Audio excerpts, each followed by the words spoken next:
Hello everyone, good morning. આપણે chapter number 4 પરમાણુનું બંધારણ છે એ જોતા હતા. બરાબર, એની અંદર આપણે પહેલો ટોપિક છે જોઈ લીધો હતો, દ્રવ્યમાં રહેલા વીજભારિત કણો, પહેલા વિડીયોની અંદર. હવે બીજા વિડીયોની અંદર આપણે એવું જોવાનું છે કે તમારું પરમાણુનું બંધારણ છે એ કેવા પ્રકારનું હશે. બરાબર, અલગ અલગ મોડેલ છે એ જોવાના છે. પ્રકરણ નંબર 3 માં ડાલ્ટ નામના વૈજ્ઞાનિકે એવું કીધું હતું કે પરમાણુ છે અવિભાજ્ય છે. બરાબર, એ આપણે આગલા વિડીયોની અંદર પણ વાત કરેલી હતી. પરંતુ પરમાણુ છે બે મૂળભૂત કણોના એટલે કે પ્રોટોન અને ઇલેક્ટ્રોનના બનેલા છે. તો અહીંયા ડાલ્ટ પરમાણુનો સિદ્ધાંતની જે અભિધારણા હતી એ કેવી થઈ છે? ખોટી સાબિત થઈ છે. કારણ કે ડાલ્ટ નામના વૈજ્ઞાનિકે એવું કીધું હતું કે પરમાણુ છે કેવો છે? અવિભાજ્ય છે. પણ આપણે આગલા વિડીયોમાં જોયું કે પરમાણુ છે બીજભારિત છે અને એ બે મૂળભૂત કણોનો બનેલો છે, like a proton and electron. બરાબર, તો ડાલ્ટની અભિધારણા છે કેવી થઈ? ખોટી સાબિત થઈ કે પરમાણુ છે અવિભાજ્ય છે નહીં. બરાબર, હવે આપણે એવું જાણશું કે પરમાણુની અંદર જે પ્રોટોન અને ઇલેક્ટ્રોન રહેલા છે એ કેવી રીતના ગોઠવાયેલા છે. તો ઘણા બધા વૈજ્ઞાનિકે પરમાણુના નમૂના આપ્યા. એમાં જે થોમ્સ નામના વૈજ્ઞાનિકે સૌપ્રથમ છે પરમાણુના બંધારણનો નમૂનો છે રજૂ કર્યો હતો. બરાબર, તો હવે આપણે થોમ્સન નો પરમાણુ નમૂનો છે એ જોવાનો છે. થોમસે રજૂ કર્યો પરમાણુનો નમૂનો ક્રિમ્સન કેક ને મળતો આવે છે. તેના મત મુજબ પરમાણુ છે ધન વીજભારિત ગોળો છે, જેમાં ક્રિસ્મસે કેકે શું કર્યું હતું? સૂકી દ્રાક્ષમાં કેમ ગોઠવેલો હોય એવી મારફતે ઇલેક્ટ્રોન છે ગોઠવ્યા હતા. એટલે કે હું તમને અહીંયા આકૃતિ દોરું, પાછળ તમને આકૃતિ પણ આની અંદર આવે છે, છતાંય અહીંયા આપણે દોરી લઈએ કે આ પરમાણુ છે એ શું છે? આખો ધન વીજભારનો ગોળો છે, જેમાં ક્યાંક ક્યાંક એટલે કે સૂકા દ્રાક્ષની જેમ ઇલેક્ટ્રોન છે એ અંદર ગોઠવાયેલા હોય છે.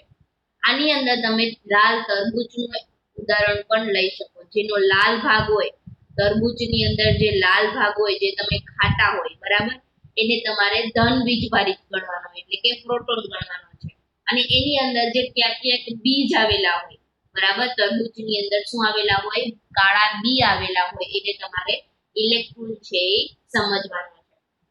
બરાબર, પરમાણુનો નમૂનો બતાવું તો આવી રીતના હશે કે આખો એ ધન વીજભારિત ગોળો હશે, ધન વીજભારનો બનેલો હશે, અને જેની અંદર ક્યાંક ક્યાંક શું રહેલા હશે? ઇલેક્ટ્રોન રહેલા હશે. બરાબર, તરબૂચનું એક્ઝામ્પલ છે એ તમે આની અંદર ફિટ કરી શકો કે આ ગોળો છે કે આખું તરબૂચ છે, જેની અંદર લાલ ભાગ આવે, ખાવા લાયક ભાગ હોય, એ તમારે પ્રોટોન છે ગણવાનું છે એટલે કે ધન વીજભારિત ગોળો ગણવાનો છે.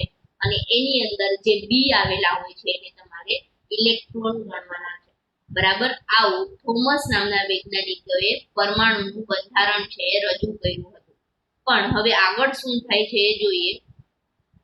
થોમસે સૂચવ્યું પરમાણુ ધન વીજભારિત ગોળોનો બનેલો છે અને ઇલેક્ટ્રોન તેમાં જડિત થયેલા છે. બરાબર, આખો એ ગોળો છે કેનો બનેલો છે? ધન વીજભારનો. એટલે કે આખા ગોળાની અંદર શું આવેલું હોય છે? પ્રોટોન આવેલા હોય છે, ધન વીજભાર આવેલો હોય છે, અને એમાં ઇલેક્ટ્રોન છે ક્યાંક ક્યાંક બીજ જેવા ગોઠવાયેલા હોય છે. પરમાણુમાં ઋણ વીજભાર અને ધન વીજભાર સમાન માત્રામાં હોય છે, તેથી પરમાણુ વીજભારની દ્રષ્ટિએ તટસ્થ હોય છે. બરાબર, જેટલા ધન વીજભાર હોય છે એટલા જ ઋણ વીજભાર હશે પરમાણુની અંદર.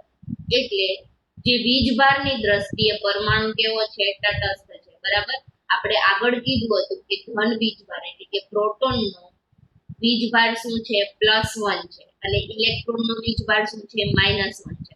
તો પરમાણુની અંદર ઋણ વીજભાર અને ધન વીજભાર બંને કેવી રીતના આવેલા હોય છે? સમાન માત્રાની અંદર. એટલે કે વીજભારની દ્રષ્ટિએ પરમાણુ તમારો શું થશે? તટસ્થ થશે. બરાબર, ઋણ વીજભાર અને ધન વીજભાર સમાન માત્રાની અંદર આવેલા હશે અને પરમાણુ વીજભારની દ્રષ્ટિએ તટસ્થ થશે, એવું થોમસ નામના વૈજ્ઞાનિકે કીધું હતું. બરાબર, આગળ જોઈએ. થોમસનો પરમાણુ નમૂનો સમજાવે છે કે પરમાણુ વીજભારની દ્રષ્ટિએ તટસ્થ હોય છે, તેમ છતાંય અન્ય વૈજ્ઞાનિકો દ્વારા થયેલા પ્રયોગના પરિણામે થોમસ પરમાણ્વીય નમૂનો સમજાવી શકાયો નહીં, જેથી આપણે નીચે બીજા નમૂના છે જોવાના છે. થોમસે શું કીધું કે પરમાણુનો નમૂનો બીજભારની દ્રષ્ટિએ તટસ્થ છે, પણ બીજા વૈજ્ઞાનિકોએ પ્રયોગો કર્યા તો થોમસનો પરમાણુય નમૂનો છે સમજાવી શક્યા નહીં, એટલા માટે બીજા નમૂના છે આવ્યા. બરાબર. પહેલો નમૂનો આપણે જોયો થોમસનો પરમાણુય નમૂનો. એની અંદર શું આવેલું છે તો કે તમારે તરબૂચનું એક્ઝામ્પલ છે, યાદ રાખવાનું છે કે તરબૂચ જે છે એની અંદર લાલ જે ભાગ હોય એને તમારે શું કહેવાનું છે, ધન વીજભાર. એટલે થોમસ નામના વૈજ્ઞાનિકે એવું કીધું કે તમારો આખો પરમાણુ એ ધન વીજભાર ગોળો છે. બરાબર. જે લાલ ભાગ હોય તરબૂચનો તો એને તમારે ધન વીજભાર કહેવાનો છે, અને એની અંદર બી ગોઠવાયેલા હોય તો એને તમારે ઇલેક્ટ્રોન કહેવાના છે. બરાબર. પણ એને એમ પણ કીધું કે ધન વીજભાર અને ઋણ વીજભાર, પરમાણુ ધન વીજભારિત ગોળો છે અને ઇલેક્ટ્રોન એમાં આવેલા છે એ તો થયું, પણ ધન વીજભાર અને ઋણ વીજભાર બંને સમાન માત્રાની અંદર હોવા જોઈએ. એટલે કે પરમાણુ વીજભારની દ્રષ્ટિએ કેવું હોય છે, તટસ્થ હોય છે. બરાબર. પણ બીજા વૈજ્ઞાનિકોએ પ્રયોગો કર્યા તો એની અંદર થોમસનો નમૂનો છે એ સમજાવી શક્યા નહીં, એટલા માટે બીજો નમૂનો આવ્યો રુથરફોર્ડનો પરમાણુ નમૂનો. બરાબર. આની અંદર અર્નેસ્ટ રુથરફોર્ડે જાણવા માંગતા હતા કે પરમાણુમાં ઇલેક્ટ્રોન કેવી રીતના ગોઠવાય છે. બરાબર. અર્નેસ્ટ રુથરફોર્ડ નામના વૈજ્ઞાનિકોએ શું કર્યું કે પરમાણુની અંદર ઇલેક્ટ્રોન કેવી રીતના ગોઠવાયેલા હોય છે એ જાણવા માટે રુથરફોર્ડે એક પ્રયોગ કર્યો, જેની અંદર શું હતું પ્રયોગની અંદર તો કે સોનાના પાતળા વરખ પર ઝડપથી ગતિ કરતા આલ્ફા કણોનો માર ચલાવ્યો. પહેલા તો એને શું લીધું, સોનાનું પાતળું વરખ, અને એના ઉપર એને શું કર્યું, આલ્ફા કિરણોનો આલ્ફા કણોનો માર આપ્યો. લાઈક તમને હું ફિગર બતાવું તો આ તમે સોનાનો વરખ ધારી લો કે આવો છે. બરાબર. પાતળો વરખ કીધું છે. બરાબર. એટલે આ સોનાનો પાતળો વરખ છે, આના ઉપર તમારે શું આલ્ફા કિરણોનો માર આપવાનો છે. આવું રુથરફોર્ડે પ્રયોગ કર્યો કે સોનાનો પાતળો વરખ લીધો અને એના ઉપર શું કર્યું તો કે આલ્ફા કણોનો માર ચલાવ્યો. તેમને શક્ય હતો એટલો પાતળો સ્તર જોતું હતું, એટલે તેમને સોનાનો વરખ પસંદ કર્યો. જે પરમાણુ છે એ શક્ય એટલું એને પાતળું જોતું હતું, એટલા માટે એને સોનાનો વરખ છે પસંદ કર્યો. સોનાનો આ વરખ 1000 પરમાણુ જેટલી જાડાઈ ધરાવતો હતો. જે વરખ લીધો સોનાનો એની જાડાઈ કેટલી હતી તો કે 1000 પરમાણુઓની. આલ્ફા કણો દ્વિવિભાજિત હિલિયમ આયનો છે. આલ્ફા કણોની અંદર શું હશે, હિલિયમ કણો. બરાબર. જો કે તેનું દળ 4 μ હોય છે. ઝડપથી ગતિ કરતા આલ્ફા કણો ગણના પાત્ર માત્રા ઊર્જા ધરાવે છે. જે તમે આલ્ફા કણોનો માર ચલાવશો સોનાના વરખ ઉપર, એની અંદર ઘણી ઊર્જા છે મળશે. બરાબર. ગણના પાત્ર માત્ર ઊર્જા ધરાવે છે. આવી ધારણા કરવામાં આવી હતી કે સોનાના પરમાણુમાં રહેલા અપરમાણુય કણો દ્વારા આલ્ફા કણો વિચલિત થશે. જો કે આલ્ફા કણો પ્રોટોન કરતા ઘણા ભારે હોવાને કારણે તેમને વધુ પડતા વિચલનની અપેક્ષા નહોતી. હવે એને એવી ધારણા કરી હતી કે સોનાના પરમાણુમાં, એટલે કે જે વરખ લીધેલો છે એના ઉપર જ્યારે આલ્ફા કણો છે માર કરશે ત્યારે અમુક આલ્ફા કણો છે વિચલિત થશે. બરાબર. અને આલ્ફા કણોમાં જે આલ્ફા કણો છે પ્રોટોન કરતા વધારે ભાર ધરાવતા હોવાથી બહુ એને વધારે પડતી અપેક્ષા નહોતી, પણ એને એવું હતું કે જ્યારે આપણે આલ્ફા કણોનો માર કરશું ત્યારે અમુક કણો છે કેવા થશે, વિચલિત થશે. એની આકૃતિ કંઈક આવી હતી. આ તમને જે ગોળ સર્કલ દેખાય છે એ તમારા શું છે, પરમાણુ છે, સોનાનું વરખ છે, અને જે સીધી લીટી દેખાય છે એ આલ્ફા કણો છે. બરાબર. આલ્ફા કણોનો માર આપણે ચલાવ્યો તો એ છે, પરંતુ આલ્ફા કણ પ્રકીર્ણનનો પ્રયોગ સંપૂર્ણ રીતે અણધાર્યા પરિણામો આવ્યા. નીચેના અવલોકનો નોંધવામાં આવ્યા કે જ્યારે આલ્ફા કણો છે એ સોનાના વરખ ઉપર આપણે એપ્લાય કર્યા ત્યારે શું થયું હતું કે ઝડપથી ગતિ કરતા મોટા ભાગના આલ્ફા કણો સોનાના વરખમાંથી સીધે સીધા પસાર થઈ ગયા, કોઈ વિચલિત થયું નહીં. મોટા ભાગના કણો છે એ કેવા થઈ ગયા, સીધે સીધા છે સોનાના વરખ ઉપરથી પસાર થઈ ગયા. જો આ આકૃતિમાં તમે જોઈ શકો કે આ જે ગોળ સર્કલ છે એ શું છે, સોનાના વરખ, બરાબર. અને આ આલ્ફા કણોનો માર ચલાવ્યો તો આ કણો જુઓ સીધે સીધા છે પસાર થઈ જાય છે. મોટા ભાગના બધા જ કણો છે સીધે સીધા સોનાના વરખ ઉપરથી પસાર થઈ ગયા, પણ અમુક એવા કિરણો હશે એ જ વિચલિત થયા હશે. કેટલાક આલ્ફા કણો સોનાના વરખ દ્વારા ઓછા અંશે ખૂણે વિચલિત પામ્યા. કેટલાક આલ્ફા કણો એવા હતા કે એ ઓછા અંશના ખૂણા ઉપર વિચલિત પામ્યા. જુઓ અહીંયા તમને કેટલાક ખૂણા દેખાતા હશે, તો આ ઓછા અંશે વિચલિત પામતા આ બધા ખૂણાઓ છે, બરાબર. હવે ત્રીજું શું અવલોકન કર્યું એણે કે આશ્ચર્યજનક રીતે 12,000 આલ્ફા કિરણો પૈકી એક કણ અથડાઈને પાછો ફરે છે. એને 12,000 આલ્ફા કણો છે એ પસાર કર્યા સોનાના વરખ ઉપર, અને બીજું અવલોકન એને એવું થયું કે ઓછા અંશે કેટલાક વિચલિત થાય છે, પણ એક કણ એવો હતો કે જે અથડાઈને પાછો ફરે છે, બરાબર. 3 અવલોકન એના ઉપરથી મળ્યા. પહેલું તો મોટા ભાગના આલ્ફા કણો છે સીધા સીધા પસાર થઈ જાય છે. કેટલાક એવા આલ્ફા કણો હતા જે ઓછા અંશે વિચલિત પામે છે, પણ 12,000 આલ્ફા કણોમાંથી એક એવો કણ હતો જે અથડાઈને પાછો આવે છે. રુથરફોર્ડના શબ્દમાં આ પરિણામ એટલી હદે આશ્ચર્ય પમાડે એવું હતું, તમે એક 15 ઇંચનો ટોપ ગોળો લ્યો અને એના ઉપર અતિ પાતળો કાગળનો માળ ચલાવો અને એને ઈજા થઈ અને પાછો ફરે એવું રુથરફોર્ડને લાગ્યું. એટલું આશ્ચર્યજનક લાગ્યું કે તમે એક 15 ઇંચનો ટોપ ગોળો લ્યો અને એના ઉપર અતિ પાતળો કાગળ છે માર કરો, એનો માર કરો અને તેની ટોપ ગોળાને ઈજા થઈ અને પાછો ફરે, એટલું આશ્ચર્ય પમાડે એવું એને રિઝલ્ટ મળ્યું, બરાબર, પરિણામ મળ્યું. બીજું આપણે આની અંદર એક્ઝામ્પલ જોઈએ. આ પ્રયોગોની અસર સમજવા માટે આપણે એક બીજો પ્રયોગ કરીએ કે એક ખુલ્લા મેદાનની અંદર એક બાળકની આંખ બંધ કરી અને એને દિવાલ સામે ઊભો રાખી દઈએ. હવે બીજા વિદ્યાર્થી શું કરશે કે દિવાલ ઉપર પથ્થર મારવાનું કરશે. દરેક વખતે પથ્થર દિવાલ ઉપર અથડાશે અને એટલે બાળકને પથ્થર અથડાવાનો અવાજ આવશે તો એને સંભળાશે, બરાબર. આવું એ 10 વાર કરશે. આ પ્રક્રિયા છે 10 વાર કરશે. દર વખતે એને અવાજ સંભળાશે, કારણ કે શું થશે, પથ્થર દિવાલ ઉપર અથડાશે, એનો અવાજ આવશે એટલે બાળકને ખબર પડશે કે પથ્થર છે અથડાય છે. પરંતુ આંખ બંધ કરેલ બાળક કંટાળીને તારની વાડ પર પથ્થર ફેંકશે તો મોટા ભાગના પથ્થર છે તારની વાડ પર અથડાશે નહીં, કારણ કે ત્યાં ખુલ્લી જગ્યા હશે, બરાબર. ત્યાંથી પથ્થર છે આર પાર પસાર થઈ જશે એટલે અથડાવાનો અવાજ આવશે નહીં, એટલે એને સંભળાશે નહીં, કોઈ અવાજ સંભળાશે નહીં.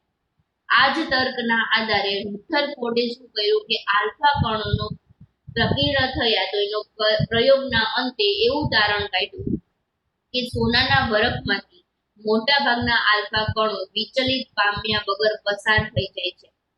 તો પરમાણુની મોટા ભાગનો વિસ્તાર છે એ ખાલી હોવો જોઈએ. કેમ, તારમાં આપણે પથ્થર ફેંકો, બરાબર, તો ત્યાં ખાલી જગ્યા હતી એટલે શું થઈ ગયું, પથ્થર એની આરપાર પસાર થઈ ગયો. એવી રીતના સોનાના વરખની અંદર શું હશે, પરમાણુ વચ્ચે જગ્યા હશે. જગ્યા હશે એટલે કિરણ ત્યાંથી સીધા પસાર થઈ જશે, બરાબર. ખૂબ જ ઓછી માત્રામાં કણો પોતાના માર્ગમાંથી વિચલિત થાય છે, જે દર્શાવે છે કે પરમાણુમાં ધન વીજભાર ભાગની જગ્યા ખૂબ જ ઓછી છે.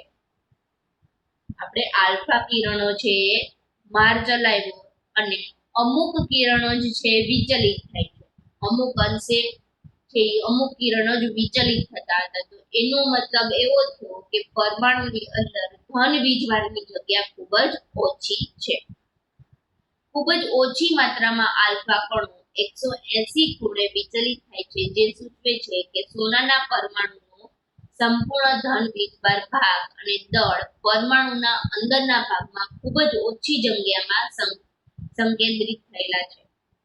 હવે એક જ એવું કિરણ હતું જે 180 ના ખૂણે વિચલિત થાય છે, તો એ એવું દર્શાવે છે કે સોનાની અંદર જે ધન વીજભાર ભાગ છે એનું દળ પરમાણુના અંદરના ભાગમાં ખૂબ જ ઓછી જગ્યા રોકે છે. ધન વીજભાર છે એ ખૂબ જ ઓછી જગ્યા રોકે છે અને એ ક્યાં આવેલું છે તો કે પરમાણુના અંદરના ભાગમાં આવેલું છે. બરાબર. માહિતીના આધારે તેને એ પણ ગણતરી કરી કે પરમાણુની ત્રિજ્યા તેની કેન્દ્રની ત્રિજ્યા કરતા 10 ની ઉપર 5 ઘાત ગણી ઓછી છે. પરમાણુની ત્રિજ્યા અને એના કેન્દ્રની ત્રિજ્યા વચ્ચે 10 ની ઉપર 5 ઘાત ગણી ઓછી હોય છે. રુથરફોર્ડે તેના પ્રયોગના આધારે પરમાણુનો કેન્દ્રીય નમૂનો રજૂ કર્યો, જે નીચે મુજબ લાક્ષણિકતા ધરાવે છે. પરમાણુમાં રહેલા ધન વીજભારિત કેન્દ્રને પરમાણુનું કેન્દ્ર ન્યુક્લિયસ કહે છે. પરમાણુમાં જે ધન વીજભાર હશે એને પરમાણુનું કેન્દ્ર કહેવામાં આવે છે અને પરમાણુનું મોટા ભાગનું દળ છે એના કેન્દ્રની અંદર આવેલું હશે. હું અહીંયા એક આકૃતિ દોરું. બરાબર. આ તમારો પરમાણુ છે, તો એના મોટા ભાગનું પરમાણુનું દળ જે ધન વીજભારિત હશે એનું મોટા ભાગનું દળ છે વચ્ચે કેન્દ્રમાં આવેલું હશે. ઇલેક્ટ્રોન કેન્દ્રની આસપાસ નિશ્ચિત કક્ષામાં ભ્રમણ કરે છે. ઇલેક્ટ્રોન છે એ ક્યાં કક્ષાની અંદર, એટલે કે અહીંયા કક્ષાની અંદર ભ્રમણ કરતા હશે. પરમાણુનું કદની સાપેક્ષે તેના કેન્દ્રનું કદ ઘણું મોટું છે. જેટલું પરમાણુનું કદ નહીં હોય એટલું એના કેન્દ્રનું કદ છે નાનું હોય છે. બરાબર. પરમાણુના કદના સાપેક્ષે કેન્દ્રનું જે કેન્દ્ર હોય છે એનું કદ છે એ ઘણું નાનું હશે. આ પરમાણુનું કદ આટલું હોય તો એના કેન્દ્રનું કદ છે એ બહુ નાનું હોય, ડોટની અંદર હશે. બરાબર. તો આટલા અવલોકનો છે રુથરફોર્ડે કર્યા પ્રયોગના આધારે. બરાબર. પહેલેથી જોઈ લઈએ કે રુથરફોર્ડે શું કર્યું, એક પ્રયોગ કર્યો. એને શું જાણવું હતું કે ઇલેક્ટ્રોનનું સ્થાન ક્યાં છે, પરમાણુની અંદર ઇલેક્ટ્રોનનું સ્થાન ક્યાં છે. તો એને પ્રયોગ કર્યો. એના પ્રયોગમાં શું કર્યું, એને સોનાના પાતળું વરખ લીધું અને એના ઉપર આલ્ફા કણોનો માર કર્યો. બરાબર. શક્ય હોય એટલું પાતળું વરખ લીધું, કારણ કે સોનાનો વરખ છે એ 1000 પરમાણુઓની જાડાઈ ધરાવતો હતો અને જે આલ્ફા કણોનો માર ચલાવ્યો હોય તેનો બનેલો હતો તો કે હિલિયમ. બરાબર. બે વસ્તુ યાદ રાખવાની કે સોનાનો વરખની જાડાઈ કેટલી હતી, 1000 પરમાણુના જેટલી, અને જે આલ્ફા કણોનો માર ચલાવ્યો હોય તેનો બનેલો હતો હિલિયમનો બનેલો હતો. બરાબર. હવે એને એવું ધારણા કરી હતી કે જ્યારે સોનાના વરખ ઉપર આપણે આલ્ફા કણોનો માર ચલાવશું તો ઘણા બધા આલ્ફા કણો છે વિચલિત થશે, પણ એવું થયું નહીં, કારણ કે સોનાના વરખમાંથી મોટા ભાગના આલ્ફા કણો છે સીધે સીધા પસાર થઈ ગયા. અમુક એવા આલ્ફા કણો હતા એ અમુક અંશે વિચલિત પામ્યા, પણ એક જ કણ એવો હતો કે જે પાછો અથડાઈને પાછો ફર્યો. બરાબર. જેમ કે આપણે 15 ઇંચનો ટોપ ગોળો લઈએ અને એના ઉપર ખૂબ જ નાનો પાતળો કાગળ છે એ માર ચલાવીએ અને એના ઉપર અસર કરી અને પાછો આવે, એટલું આશ્ચર્ય થાય એટલું રુથરફોર્ડને પરિણામ મળ્યું. બરાબર. એમાં બીજી પ્રવૃત્તિ પણ કરી જેના વિશે આપણે વાત કરી કે કોઈ પણ એક વિદ્યાર્થીને પટ્ટી બાંધી આંખે અને દિવાલ પર પાસે ઊભો રાખ્યો, તો એને શું થયું તો કે દર વખતે આપણે પથ્થર મારીએ દિવાલ ઉપર તો એને અવાજ સંભળાય એટલે ખબર પડે, પણ તારની વાડમાં આપણે પથ્થર મારીએ તો એની વચ્ચે જગ્યા હશે તો ત્યાંથી પથ્થર છે એ આરપાર નીકળી જશે, તો કોઈ અવાજ સંભળાશે નહીં. તો રુથરફોર્ડને પણ આવા જ તારણો મળ્યા કે સોનાના વરખમાંથી મોટા ભાગના કણો છે એ વિચલિત થયા વગર જ નીકળી જાય છે. અમુક ઓછી માત્રામાં હશે જે નહીં નીકળે. બરાબર. તો એવું એને નક્કી કર્યું કે મોટા ભાગનો પરમાણુની અંદર ધન વીજભાર છે એ ઓછો હશે, સાવ ઓછો હશે, અને એને મોટા ભાગનો વિસ્તાર છે એ ખાલી હશે. બરાબર. અને બીજું એવું તારણ મળ્યું કે વિસ્તાર ખાલી હશે, પરમાણુમાં ધન વીજભારની જગ્યા ખૂબ જ ઓછી જગ્યા રહેશે, બરાબર. અમુક એવા કિરણો હશે જો 180 ના ખૂણે વિચલિત થયા હશે તો એવું સાબિત થશે કે સોનાના પરમાણુનો સંપૂર્ણ ધન વીજભારિત ભાગ એના દળના પરમાણુની અંદરના ભાગમાં ખૂબ જ ઓછી જગ્યાએ સંકેન્દ્રિત થયેલા છે. અને બીજું એ વાત કરી કે પરમાણુની ત્રિજ્યા તેના કેન્દ્રની ત્રિજ્યા કરતા કેટલી હશે? 10⁵ ગણી ઓછી હશે, બરાબર. હવે એવા તારણ કાઢ્યા કે રુથરફોર્ડે જે પરમાણુનો નમૂનો આવ્યો એની લાક્ષણિકતા કંઈક આવી હશે કે પરમાણુમાં રહેલા ધન વીજભાર ના કેન્દ્રને શું કહેવામાં આવે છે? પરમાણુનું કેન્દ્ર એટલે કે ન્યુક્લિયસ કહેવામાં આવે છે. અને મોટા ભાગનું દળ એના કેન્દ્રની અંદર આવેલું હશે. અને ઇલેક્ટ્રોન ક્યાં હશે? તો તેની કક્ષાની અંદર ભ્રમણ કરતા હશે. અને પરમાણુનું કદ તેના કેન્દ્રના કદ પરમાણુનું કદ છે એના સાપેક્ષમાં એના કેન્દ્રનું કદ છે ઘણું નાનું હશે, બરાબર. તો આ તમારો હતો થોમસ અને રુથરફોર્ડનો પરમાણુય નમૂનો. અહીંયા સુધી રાખીએ આપણે, બરાબર. હવે આગળનો ટોપિક છે આપણે આગલા વિડીયોની અંદર ભણશું. Take care everyone.